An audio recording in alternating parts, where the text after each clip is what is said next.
Баршаңызға қайырлы күн достар, менің каналыма қош келдіңіздер. Бүгін сіздермен бірге өте дәмді болып шығатын шоколадты, осылай шоколад жағылған печеньені бірге әзірлейтін боламыз. Арасы жұп-жұмсақ болады. Міндетті түрде дәл осы менің рецептіммен жасап көріңіздер.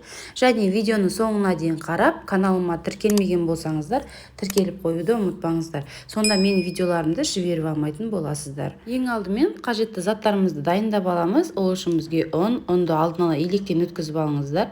Және бір жұмыртқа, сахарный пудра, бөлме температурасындағы сары май қажет 82%, және разрыхитель, сұйық май и кукурузный крахмал қажет болады. Енді осы дайындап алған заттарымызды шетінен қоса отырып, печеньемізді жасайтын боламыз. Алдымен сары майды ыдысымызға салып аламыз.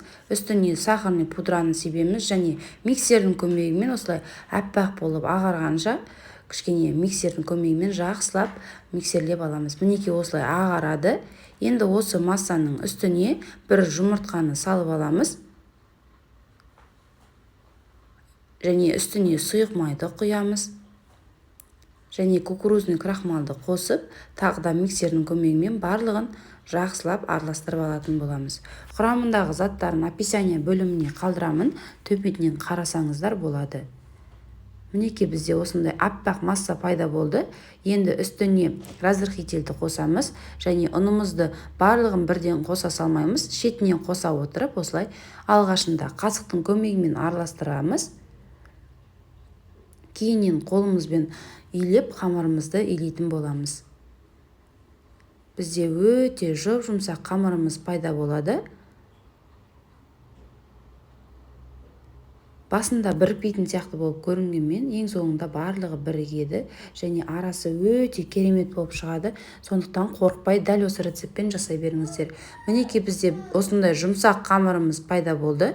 Енді осы қамырымызды демалдырмай-ақ дәл осы күйінде печеньемізді жасай беретін боламыз. Алдымен осылай қолымыздың көмегімен домалақтап, кішірек қылып көз мөлшерімен барлығын домалақтап алатын боламыз. Достар, менің каналымда түрлі тағамдардың, түрлі тәттілердің рецептісі бар. Каналыма тіркелмеген болсаңыздар, тіркеліп, қазақша контентті дамуына үлес қосып, лайк басып, пікір қалдырып отсаңыздар. Және WhatsApp желісінде өздеріңіздің достарыңызбен бөлісіп отсаңыздар болады. Мінекей барлығын осылай шариктер жасап аламыз.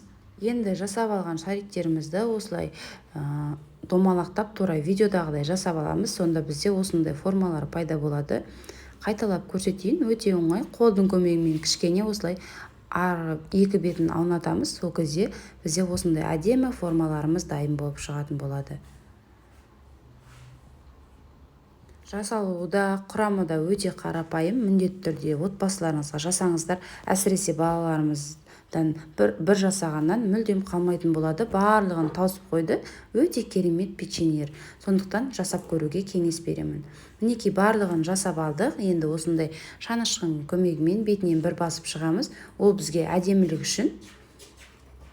Негізі дәл осылай жасай берсеңіз де болады. Шанышқымен үстінен басып шықсаңыздар, біздің формаларымыз әдемі болып шығады. Дәл осы күйінде пешімізді алдын ала қыздырып алып, 15 минутқа немесе 20 минутқа салып алатын боламыз. Енді бетіне шоколадты ертіп алдым, бір шетіне жағу үшін. Сондықтан қайнап тұрған ыстық суға шоколадымды салып алдым. Ол аралықта менің печеньелерім пісіп шықты. Қараңыздар, өте керемет болып шықты. Енді осылай жағып, шоколадқа малып, осылай жасап алатын боламыз. Сонда біздің печеньелеріміз өте керемет болып шығады. Шоколадпен дәмі үйлесіп, керемет болып шығады. Қалауларыңыз бойынша шоколадқа аунатпай-ақ қойсаңыздар да болады, бірақ аунатсаңыздар өте керемет, түрі де, дәмі де өте дәмді болады. Міндетті түрде жасап көріңіздер, сіздерге ұнайды деген сенімдемін. Егер де жасап жатсаңыздар, өз пікірлеріңізді қалдыруды ұмытпаңыздар. Сіздермен болған Нұрия Амангелді. Келесі видеода жолыққанша қош сау болыңыздар. Назарларыңызға үлкен рахмет.